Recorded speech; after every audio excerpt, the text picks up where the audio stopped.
Buenas noches, estimados amigos, una vez más en Disenso, aquí estamos con Silvio Maresca. Así que todos aquellos que han escrito que bienvenido Silvio, acá lo vamos a tener de vuelta.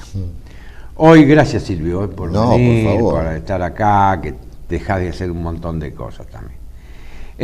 Hoy vamos a tratar un tema, ya venimos tratando las categorías metapolíticas, es decir, las grandes categorías que van condicionando la acción de nuestros políticos, ¿no? Y hoy queríamos tratar una categoría metapolítica interesante, que es la categoría de memoria, memoria colectiva, memoria histórica, que de alguna manera ha venido a reemplazar al estudio de la historia. Esto es lo que queremos. Vieron que nuestros gobiernos están hablando hace mucho tiempo. En España se habla hace mucho tiempo, tienen un instituto casualmente, Instituto de la Memoria Histórica Española. La memoria esa es usada para condenar a unos y exculpar a otros. Bueno, esto nada mejor que tratar un tema con un filósofo como en el caso de Silvio. Y bueno, veamos a ver ¿qué va saliendo, Silvio? Buenas noches, querido amigo. ¿Qué decís? No, yo me acuerdo enseguida del libro de Riquer, ¿no? Una de sus últimas obras, que se llama La memoria, el olvido, la historia, o La memoria, la historia, el olvido, no me acuerdo en qué orden, ¿no? Y que él lo escribe, creo, a propósito de la polémica que se suscitó en Francia en su momento, claro. Una polémica muy fuerte, a raíz de que el Estado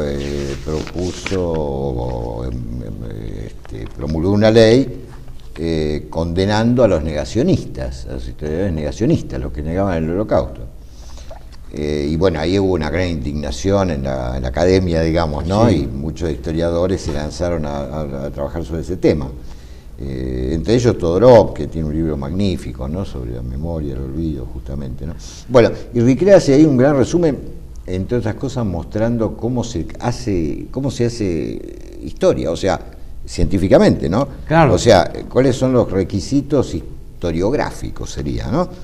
Y son muy complejos. La memoria es uno de ellos. Claro. Y altamente desconfiable, como en general la memoria es desconfiable. Ahora, al mismo tiempo lo que nosotros vemos y eso es inevitable, ya Jauretche lo decía, ¿no? Que la memoria se reconstruye desde la política, claro. O desde el poder, ¿no? Porque el pasado pasó, como dice Agustín, ¿no? San Agustín, digamos, el pasado no está más, no es, claro. ¿no? Entonces siempre es una reconstrucción, y es muy difícil que esa reconstrucción se haga desde una neutralidad objetiva, si es que existe tal cosa, ¿no? Porque la neutralidad objetiva supone una frialdad tan extraordinaria respecto a los factores ideológicos y de poder que es casi inhumana. Sin embargo, hay que tender a eso, en cierta forma, ¿no? Y bueno, lo que vemos en los últimos años en la Argentina, particularmente, que lo que nos interesa es una reconstrucción en base a una memoria muy, muy direccionada desde el poder político, que quienes hemos vivido las décadas a las cuales se refiere esta reconstrucción histórica, tenemos grandes disidencias, indudablemente, ¿no? Grandes disidencias, porque hay cosas que uno dice, bueno, no, pero esto no pasó así, o hay otra cosa que pasó que directamente de la cual ni se habla. Ayer, por ejemplo, vi una película, sin ir más lejos, por el canal, por Inca, que no sé quién es el director ni nada, pero que es una especie de historia del movimiento obrero, donde muestra un hombre, un obrero que viene, un trabajador que viene de abajo, se corrompe repugnantemente, digamos, ¿no? Va mostrando, digamos, la evolución desde el 57 al 60 y algo, hasta el 73, mejor dicho, y cómo, bueno, los muchachos buenos que están contra ese burócrata y el conjunto de burócratas que se corrompen, finalmente lo asesinan, parece ser la historia de Rucci, leída desde ahí, ¿no? Y bueno, están los muchachos buenos, ¿no? Los muchachos buenos de sindicalismo de base, digamos, contra esta burocracia corrupta, digamos, que aparece como el principal enemigo de la liberación nacional. En fin, una película, porque digamos uno no puede negar que hay factores en la dirigencia sindical, hay factores de burocratización, incluso de corrupción, etcétera, pero tampoco es tan sencilla la cosa, ¿no? Digamos, las comisiones de base sean de una pureza humana absoluta y los otros absolutamente corruptos. Se los ve transar con los militares todo el tiempo. Pero, y bueno, eso es una reconstrucción de una extraordinaria arbitrariedad, ¿no? Que no, ni siquiera está basada en la memoria eso, ¿no? Yo claro, creo que en ya la memoria. Es puramente ideológico, ¿no? Digo yo una cosa, mirá vos que decís puramente ideológico. La memoria, si uno la estudia filosóficamente, siempre es memoria singular, ¿no es cierto? Así es. En Kant casualmente, cuando habla de memoria, dice, la memoria es aquello que me permite establecer el principio de identidad. Es decir, en la memoria yo me reconozco desde que nazco hasta el presente. En todos nosotros, vos tenés una memoria de Silvio Maresca, de que nació en San Telmo al presente, ¿no es cierto? Sí, sí. Yo tengo una memoria. Bueno, ya Hume había planteado eso, ¿no? Es decir, la memoria pero la memoria siempre es singular, siempre es personal, siempre es subjetiva. Es decir, traidora. Y bueno, la memoria aparte de tradicional. Entonces, la memoria es sensible. Y artista. Y artista. Y artista. ¿Por qué? Porque la memoria siempre es sensible, no hay memoria intelectual. La memoria es sobre... ¿Qué es la memoria? Es la evocación de las imágenes del pasado. Eso podríamos decir como definición.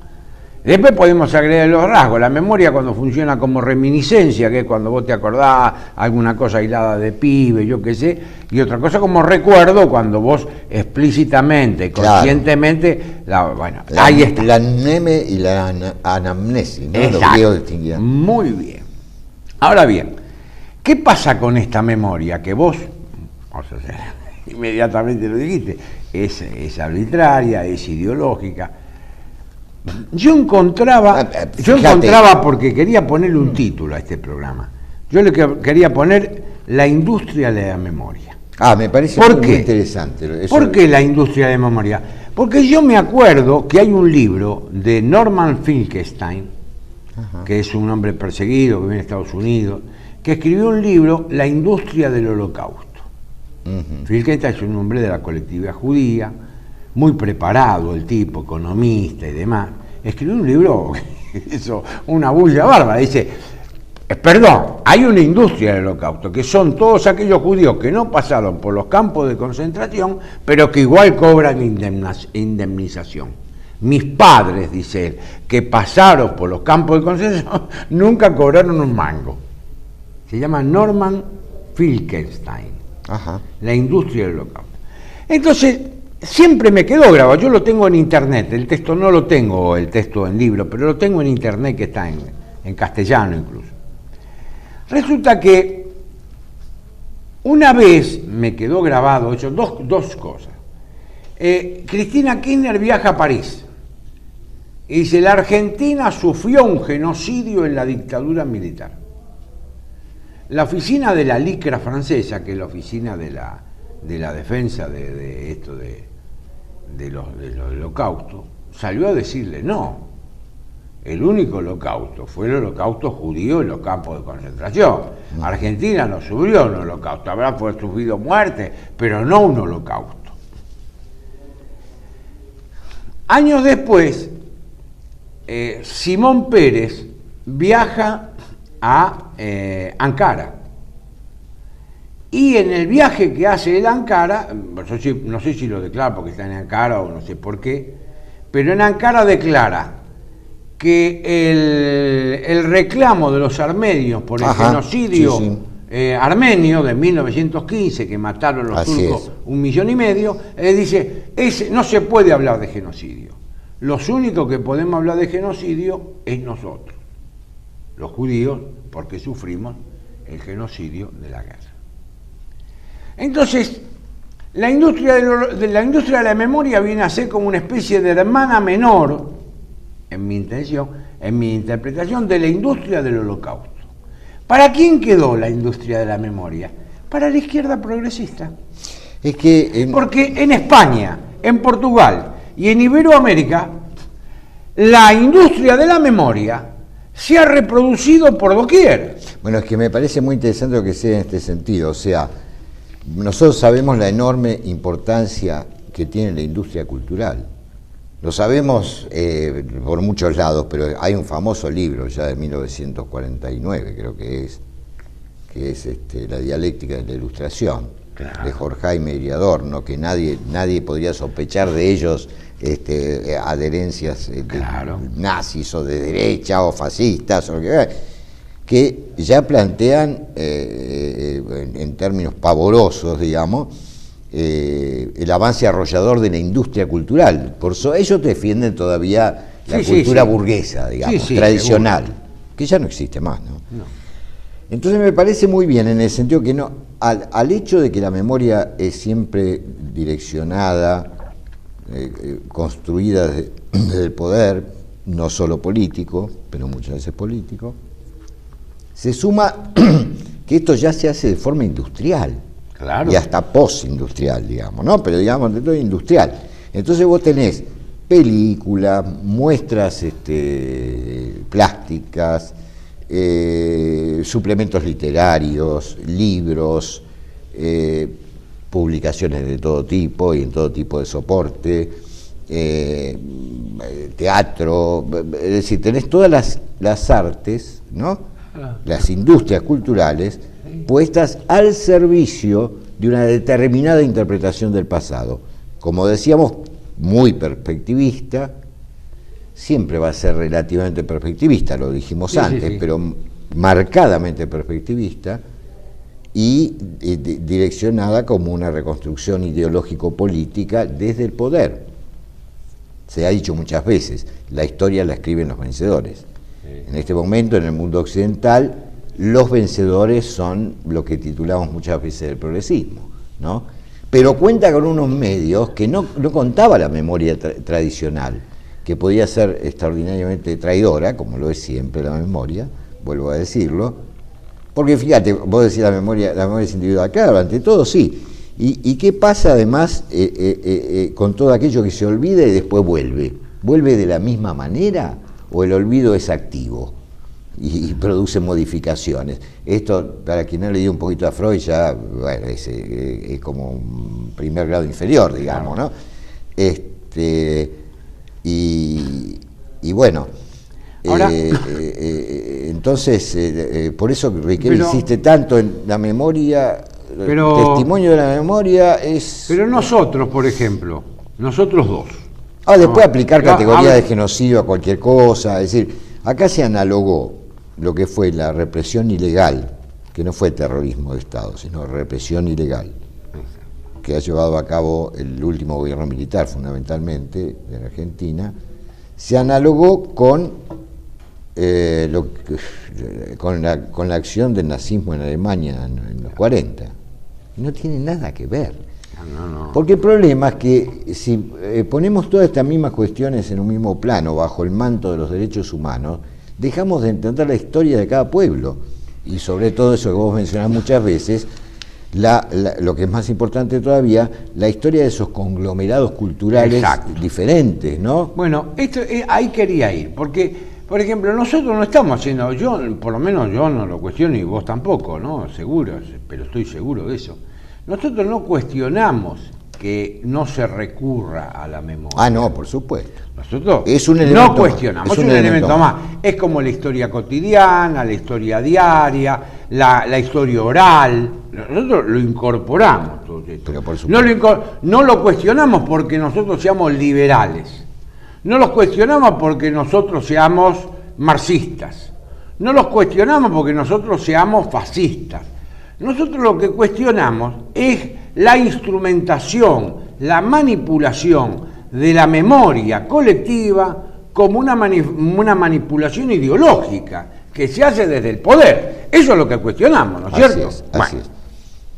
Entonces, desde el poder te dice, Franco fue un dictador, un criminal, Videla fue un dictador, un criminal, Roca fue un dictador, un criminal, Hugo Guas fue un antijudío, por ejemplo. Y la realidad es que Franco fue un gobernante austero, fue un dictador austero. Videla fue un liberal cruel, yo creo que Videla fue un liberal cruel. Roca fue un hombre que ganó territorios para lo que hoy es la República Argentina consolidada. Y Hugo Guas fue un escritor católico con todas las taras que tenían los escritores católicos en los años 30 y 40. No se puede decir otra cosa. Ahora, qué bien. Viene el tema porque yo te quería traer a la cuenta a Reinhard Koselleck. ¿Vos lo conocés? Sí. El de la historia cultural. Es un tipo sí. que viene de formación... Lo he leído poco, pero lo conozco. Pero es un hombre, es un historiador de Alemania Oriental, de formación socialista, y trae una cosa interesante. Dice Koselleck: mi posición personal en este tema, en el tema de la memoria colectiva, es muy estricta, en contra de la memoria colectiva, dice. Puesto que estuve sometido a la mayoría colectiva de la época nazi durante 12 años de mi vida. Él es antinazista a muerte. Claro, claro. Me desagrada cualquier memoria colectiva porque sé que la memoria real es independiente de la llamada memoria colectiva. Y mi posición al respecto es que mi memoria depende de mis experiencias y nada más. Tiene razón lo que dice. Y se diga lo que se diga, sé cuáles son mis experiencias personales y no renuncio a ninguna de ellas. Tengo derecho a mantener mi experiencia personal según la he memorizado y los acontecimientos que guardo en mi memoria constituyen mi identidad personal. No, es que ahí hay varias cosas, ¿no? Pero, para que te... A ver, viene la pregunta. Sí. Yo no estoy abiertamente... Estoy en contra de la categoría de memoria colectiva, pero no estoy en contra de la categoría de conciencia histórica. Es decir, yo creo que hay... Si nos situamos desde la perspectiva de los pueblos, hay una memoria popular. Sí. Hay una memoria popular. Bueno, para vos, ¿qué diferencia hay entre la memoria popular, si es que vos encontrás alguna, y la memoria colectiva? Porque nosotros tenemos una memoria popular que de alguna manera se imbrinca dentro de la tradición nacional. Ahora te podría decir, es muy difícil la pregunta, pero yo te podría decir, conciencia nacional, en realidad, digamos, me parece que se configura a través de una cantidad distinta de experiencias fragmentarias, elaboradas o interpretadas también fragmentariamente, pero que sin embargo apuntan a algo común inefable. Estoy pensando en la crítica del juicio de Kant, ¿no? Sí, es decir, como aunque no se pueda decir en términos universales por qué una obra es bella, sin embargo el juicio sobre lo bello tiene una validez general, ¿no? Claro. Entonces, me parece que esa conciencia de los pueblos, esa conciencia histórica, como vos la llamaste, tiene que ver con esto: fragmentos, ¿no?, que habría que respetar al máximo, de distintas experiencias a lo largo de las generaciones, que apuntan, sin embargo, a algo común, que no se puede decir qué es eso común, digamos, porque cuando vos decís qué es eso común, empieza otro proceso. Exacto. Empieza el proceso deductivo a partir de una universalidad ideológica. Y ahí viene la falsificación. Ahí viene la memoria colectiva, como en tus términos, ¿no? Sí. Ahora, uno de los problemas, justamente, a propósito del texto que leíste tan interesante, es que estas construcciones totalitarias, porque son eso, de la memoria, ¿no?, hechas así tan ideológicamente, tan direccionadamente, tan desde el poder, etcétera, llevan a obliterar, ocultar. Sí, directamente a elidir, a eliminar las experiencias personales. Claro. Porque a mí, te lo digo desde lo personal también, a mí me cuesta por momentos, de esta cosa abrumadora que tenemos de la idealización de los 70, digamos, ¿no?, en nuestro país, me cuesta a veces recordar, lo logro, con la anamnesis, qué pensaba yo en ese momento de determinada cuestión. Claro, porque me cuesta, porque escucho que me dicen otra cosa todo el tiempo. Y de alguna manera te hacen dudar. Yo también me pasa eso, claro. Te hacen dudar. Decime una cosa, Silvio, vamos a hacer una pausa de 2 minutos y seguimos con el tema. Por supuesto.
Bueno, seguimos acá con Silvio sobre este tema de la industria de la memoria, hablando de lo que la crítica que hacemos a la memoria colectiva, pero al mismo tiempo intentando distinguir la memoria colectiva de la conciencia histórica o la conciencia histórica popular. Bueno, en esos términos estábamos, ¿no es cierto? Hay un tema muy interesante ahí que es el tema del cristianismo, ¿no? En nuestros pueblos, en nuestra ecumene, como la llamás vos. Sí. Ecúmene. Ecúmene. Ahí tenés un elemento, digamos, de conciencia histórica, ¿no? Sedimentada, porque la conciencia histórica tiene que ver también con la sedimentación, ¿no? Con la significación que se produce por sedimentación. Y vos tenés ese fenómeno que nadie puede apropiarse, porque la verdad es que no logra nada, ni siquiera la Iglesia, de las grandes manifestaciones. Nosotros la más cercana que tenemos es a Luján. Yo creo que nadie, ningún político o movimiento social o lo que sea logra juntar tanta cantidad de gente, digamos, ¿no? Y con un fervor colectivo. Yo tengo una explicación. ¿No? Y bueno, tenés en Corrientes la Virgen de Itatí y así sucesivamente, ¿no? Yo tengo una explicación. Entonces, ahí tenés un elemento de conciencia histórica, porque lo es, porque eso no es que cayó del cielo, sino que se constituyó a lo largo de muchos siglos, que es otra cuestión.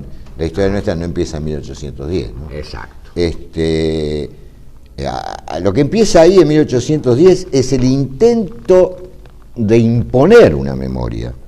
Pero, como decíamos en el bloque anterior, hoy existen unos instrumentos poderosísimos que no tenían Alberdi o quien fuera, digamos, ¿no? O Echeverría o qué sé yo, o Rivadavia, para poner algunos nombres nada más, o Sarmiento. Y entonces esto se vuelve mucho más peligroso, ¿no? Porque el totalitarismo no es solamente político, crudamente político, o económico, como pueden ejercerlo las multinacionales o las transnacionales, que yo. Hay un totalitarismo cultural. Y ese totalitarismo cultural se vincula enormemente con lo que vos, con mucho acierto, me parece a mí, me gustó desde que me comentaste la posibilidad de este tema, llamaste la industria de la memoria. Y hay que subrayar la palabra industria ahí. Yo creo que sí. Yo tengo una explicación, porque vos pusiste el dedo en la llaga ahí con el tema, ¿quién es dueño de esas manifestaciones? Ningún político, nada. Ni siquiera la Iglesia. Yo creo, ni la Iglesia, ni tampoco. Es que eso forma parte de lo que se llama normalmente, lo que llama Gadamer, voy a citar a un autor, para que vean que somos filósofos, claro. Para decir no somos nada. No, pero la reflexión, la reflexión que estamos haciendo... Bueno, pero tenemos que citar a un europeo, si no, ¿qué vamos a hacer? Claro. Filósofos cimarrones, claro. Como decís vos. Flor de Seigo. Y vos sabés qué te dice, el etos vigente no es creado por los filósofos. Nosotros somos simplemente una aclaración al etos vigente. En un reportaje, un libro muy lindo que salió hace poquito, da 6-7 años, ajá, se llama Valores Blasfemos, que hizo un reportaje Maliandi que Alicia Gadamer. Ajá. Maliandi, que era liberal, quería que Gadamer fuera liberal, pero Gadamer no era liberal en ese reportaje. Claro. Y le dice, mire, escúcheme, Maliandi, acá el tema es que los filósofos no inventamos nada.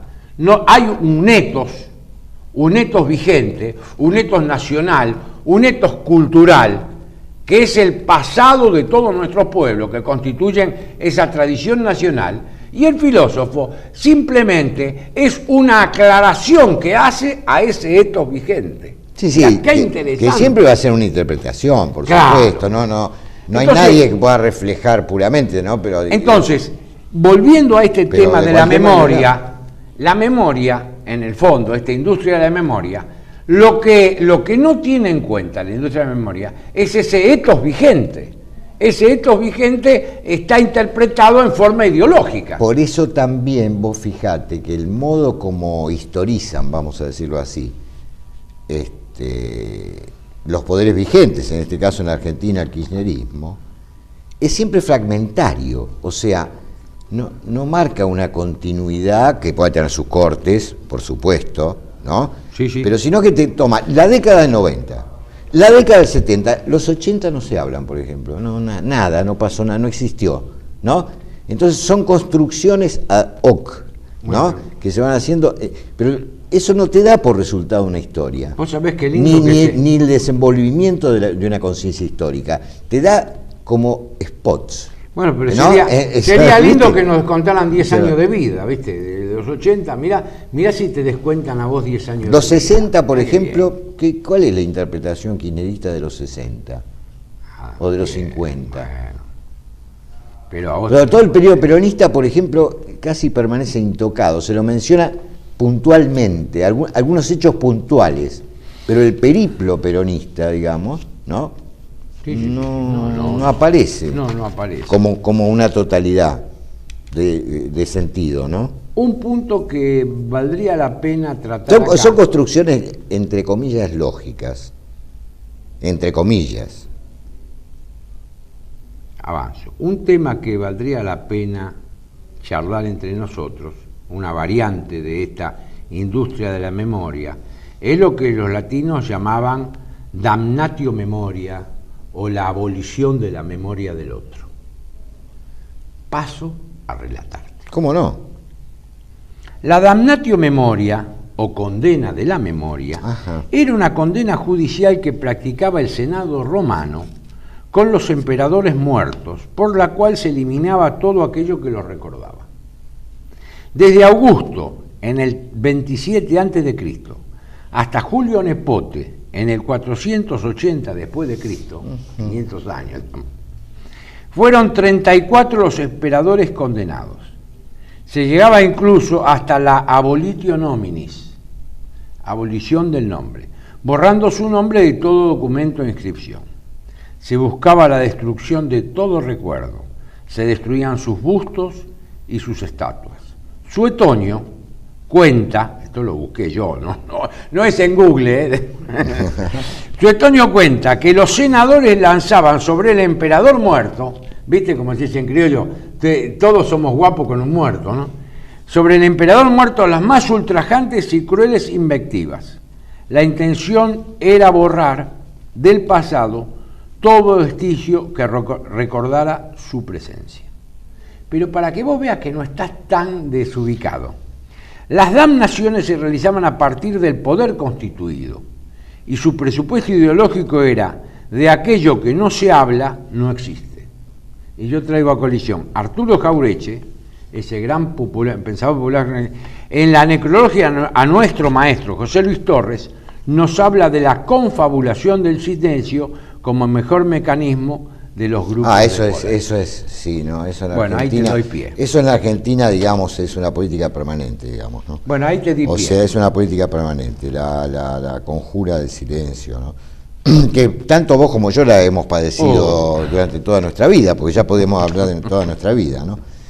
Pero bueno, eran formas como muy toscas que, sin embargo, se practicaron también contemporáneamente. Acordate cómo la foto donde estaba Trotsky, los soviéticos la recortaban, sacaban el tipo de la foto, quedaba el lugar en blanco. O acá, después del 55, cuando se prohíbe mencionar el nombre de Perón, se prohíben todos los símbolos partidarios, se prohíben también, no solo los símbolos partidarios, cualquier objeto que recordara, ¿no? Porque la idea era borrar la memoria. Pero me parece que ahora, con el desarrollo justamente industrial, las técnicas son más sutiles, digamos. No se trata tanto de borrar así brutalmente, sino de aplastar con otra cosa. Bueno, pero aplastar, ¿me entendés? Skinner hizo bajar el cuadro de Videla. Sí. Y Horacio González le quitó el nombre a la biblioteca que decía Hugo Guas. Son cosas muy burdas esas, ¿o no? Sí. Esas son burdas, sí. Yo no estoy de acuerdo con Videla, ni tampoco, pero son cosas burdas. Son cosas no burdas, son sí. sutiles eso, ¿eh? Sí, pero bueno, por lo no menos son sutilezas. No lo sacan de la foto, que se lo digo, ¿no? No lo recortan. Pero más bien abruman con la interpretación oficial, digamos, exacto. ¿no? Sí, bueno, sí. Nosotros tuvimos el primer enorme ejemplo de eso, con otros medios mucho más tecnológicos, mucho más modestos, que fue la historia de Mitre, digamos, ¿no?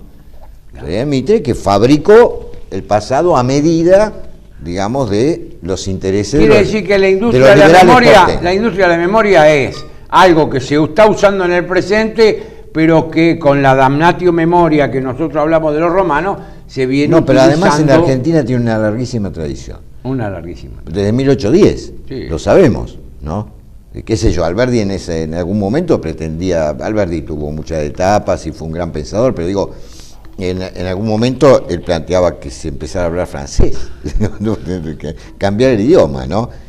Esos intentos de cambiar totalmente las cosas de ese modo, que también de alguna manera lo practica este gobierno, son fallidos siempre, pero siempre la conciencia histórica de la que estamos hablando, a la larga, tiene más peso, digamos. Sí. Ahora, por ejemplo, hay un dato, ¿no? Cuando se habla de los 30.000 muertos por la dictadura o asesinados por la dictadura militar. Lo probado, aparentemente, son 10.000, yo no sé mucho de esa cuestión. Pero la gente te dice, está bien, pero la gente dice, bueno, sea 1 o 30.000 es lo mismo. No, no es lo mismo. No es lo mismo 30.000. No, porque tiene un peso. Te digo, en función de cierta verdad histórica. Sabemos que el pasado pasó, o sea, el pasado no está, no está como este vaso delante de los ojos. Entonces siempre es objeto de una construcción, como decíamos antes. Ahora, no es lo mismo construirlo de cualquier forma. Bueno, pero la memoria de alguna manera no te reduce a la historia. Aclaro, perdón. Para mí matar un tipo... Sí, vale lo mismo que... Pero memoria... Pero no es lo mismo. Vale lo mismo, pero no es lo mismo. Este asunto de la industria de la memoria, te pregunto, conversamos. Este asunto de la industria de la memoria, cuando no logra hacer que la historia no pase, por ejemplo, te voy a poner un caso. Se queja Ernolde, ese gran historiador, dice, al final lo que están logrando los académicos es que la historia alemana no pase. Es decir, que la Segunda Guerra Mundial no pase nunca, que el Holocausto no pase nunca, que los crímenes no pasen nunca. Pero nosotros lo vemos acá, tenemos un caso emblemático, el caso de la AMIA. Sí. Hace 23, no pasa nunca, nunca se va a terminar. Es decir, la memoria logra reemplazar a la historia en el sentido de que logra que la historia no pase nunca, es decir, nunca se transforme en pasado. Se trabaja, claro, en esos casos se trabaja, es muy interesante, claro. En esos casos se trabaja lo que se llama memoria con la lógica del trauma, con la lógica freudiana del trauma. El trauma es esa cosa que te pasó. Siempre explicaciones psicológicas. No, psicoanalítica. Alguna explicación filosófica. Pero vos fijate, pero fíjate cómo opera el trauma, digamos. A ver. El trauma opera, es una cosa que pasó hace 20 años, 25 años, pero tiene más fuerza que lo actual en la conciencia del sujeto. Ajá. Pero si querés te lo digo con Heidegger, ¿no es cierto? Ese problema del osido. Claro. Cuando él dice muchas veces que el osido es más actual que lo actual. Claro, un advenir presentante que va siendo sido. Bueno, pero ese sido puede quedar fijado de tal manera, digamos, ¿no? Sí. Que tiene más pregnancia que lo actual. O si te querés te lo digo a la manera de Nietzsche, es el resentimiento, claro. Es la memoria del resentimiento. Nietzsche distingue muy bien en la genealogía de la moral dos tipos de memoria. Sí. La memoria del resentimiento y la memoria de la voluntad. Exacto. Vamos a explicarlo brevemente. La memoria del resentimiento tiene que ver con el endurecimiento de la capacidad de olvido. Entonces, aquel que posee la memoria del resentimiento es como un dispéptico, dice claro. Nietzsche. O sea, no puede nunca terminar de digerir y todos los momentos de la digestión se le hacen presentes. Cuando eso tiene que pasar a espaldas de la conciencia del sujeto, para que la conciencia pueda adquirir nuevas percepciones. En cambio, la memoria de la voluntad, que es la que él rescata, tiene que ver con la palabra empeñada. Si yo digo, y eso te lo digo a vos, digo, vamos a grabar el programa a tal hora, entonces tenés que estar acá a tal hora, no puedes estar a cualquier hora. Exactamente, reconozco. Entonces, ¿qué significa? Significa que no importa qué pase en el camino, ¿no? La palabra empeñada siempre tiene que ver con el futuro. No importa qué pase en el medio, los avatares que pueda tener el sujeto, pero esa palabra debe cumplirse. Y así, con esa memoria, dice Nietzsche, se hizo del animal hombre un hombre. Pero no con la otra. Exacto. La otra tiene que ver con una falla. Porque es el resentimiento. Es el resentimiento. Es lo que dice Max Scheler, dice el resentimiento, dice, es el rencor retenido. Claro. Porque vos retenés siempre. ¿Cómo era la definición que dio Nietzsche de resentimiento? No, el endurecimiento de la capacidad de olvido. Exacto. Porque para Nietzsche la capacidad de olvido no es simplemente una vis inertiae, Sí. No es simplemente una fuerza inercial, sí, claro. sino que es un activo querer olvidar, porque ahí está otro problema. Muchas cosas tienen que ser olvidadas. Lógico. Para que Si sea no posible el podemos. futuro. No podemos, si no, no podemos. Acordate del cuento de Borges, ¿no? Famoso, Funes el Memorioso. Si vivimos recordando todo lo que pasó ayer, no hay acción. Silvio, vamos a hacer una cosa. Hoy que estuviste muy lúcido, vamos a quiere decir que otros días no. Vamos a dejarlo acá y la próxima tiene que mirar porque continuará. Esta es como la revista de historieta que decía continuará. Bueno, en el próximo programa continuará la industria de la memoria. No le crean a Alberto Huela porque en el camino pueden pasar otras cosas y el próximo programa tratarse de cualquier otro tema, porque en general los propone él, pero la verdad que este ha sido uno de los más interesantes, por lo menos para mí, ¿no? Yo creo que sí. Nos llevó a aprender a nosotros mismos algunas cosas. Muchas gracias, gracias Silvio, y a todos los que escriben que Silvio, ven cómo está Silvio acá presente, así que bueno. No soy un fantasma. No es un fantasma. Bueno, por gracias ahora. por todo. Espero que alguno haya llegado hasta el final, ¿no? Bueno, chao. Es un enigma. Es un enigma.